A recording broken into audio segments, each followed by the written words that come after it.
Responsibility and determinism. Yet Martin Luther was responsible for his choice, necessary though it was. Free will is not the basis of responsibility. In the first place, and at a more superficial level, the basis of responsibility is knowledge. The sinfulness of the Gentiles, as stated in the first chapter of Romans, could be charged to them because although they did not like to retain God in their knowledge, they did not entirely succeed in their attempt to forget him. Throughout their sinning, they still knew the judgment of God, that they which commit such things are worthy of death. This knowledge, no doubt, is an innate knowledge. It did not come from the scriptures, but is the remains of the original image of God in which he created man. To the same effect is Luke chapter 12, verse 47. And that servant who knew his master's will and did not prepare himself or do according to his will shall be beaten with many stripes.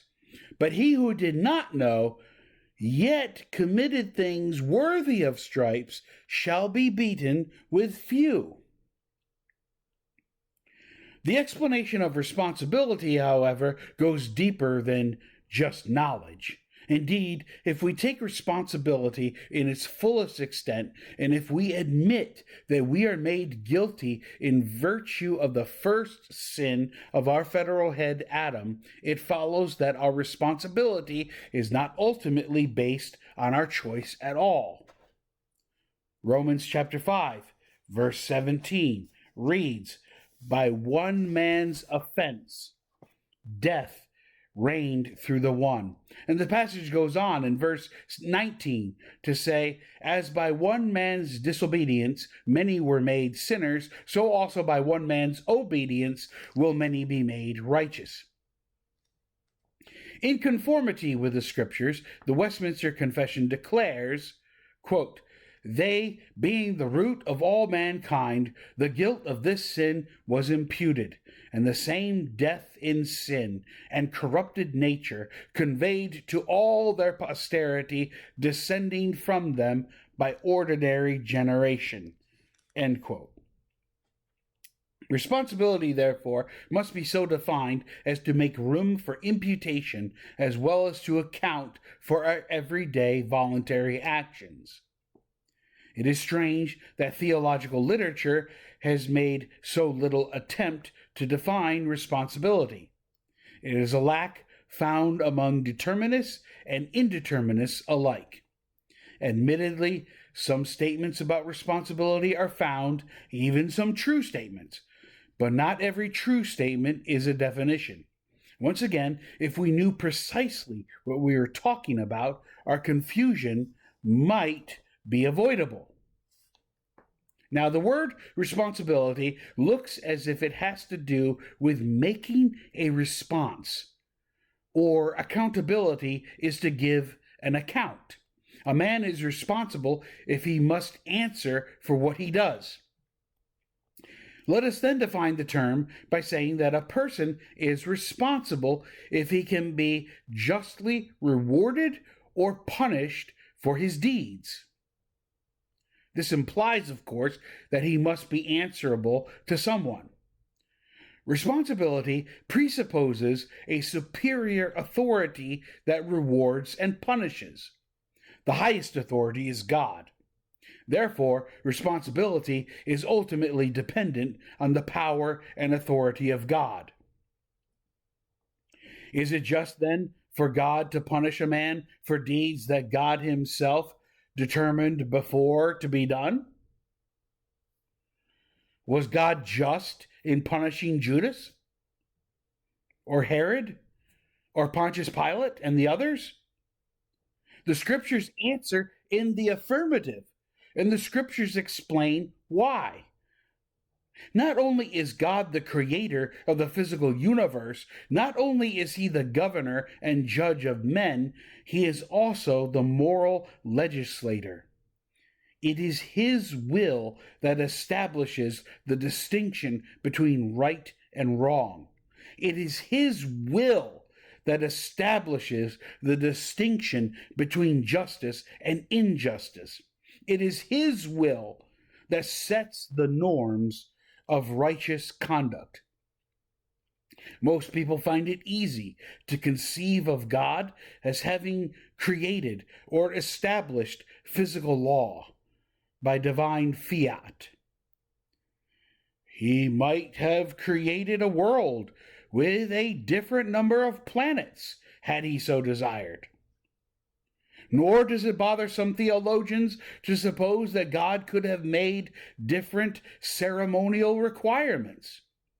Instead of commanding the priests to carry the ark on their shoulders, God might have forbidden this and ordered them to put it on a cart drawn by oxen. But for some particular reason, people hesitate in applying the same principle of sovereignty in the sphere of ordinary ethics. Instead of recognizing God as sovereign in morals, they want to subject God to some independent, superior ethical law, a law that satisfies their sinful opinions of what is right and wrong.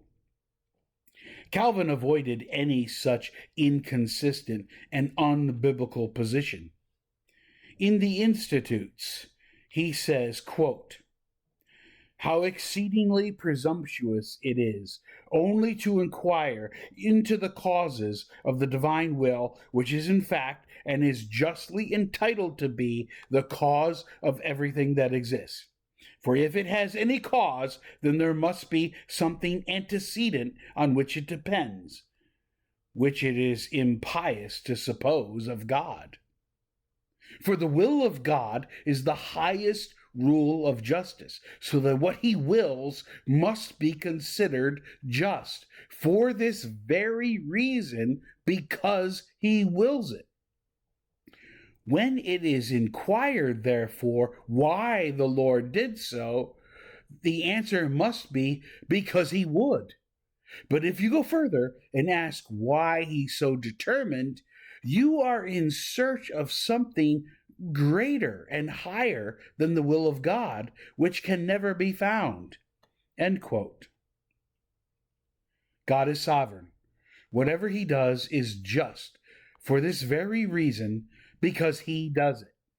If he punishes a man, the man is justly punished, and hence the man is responsible.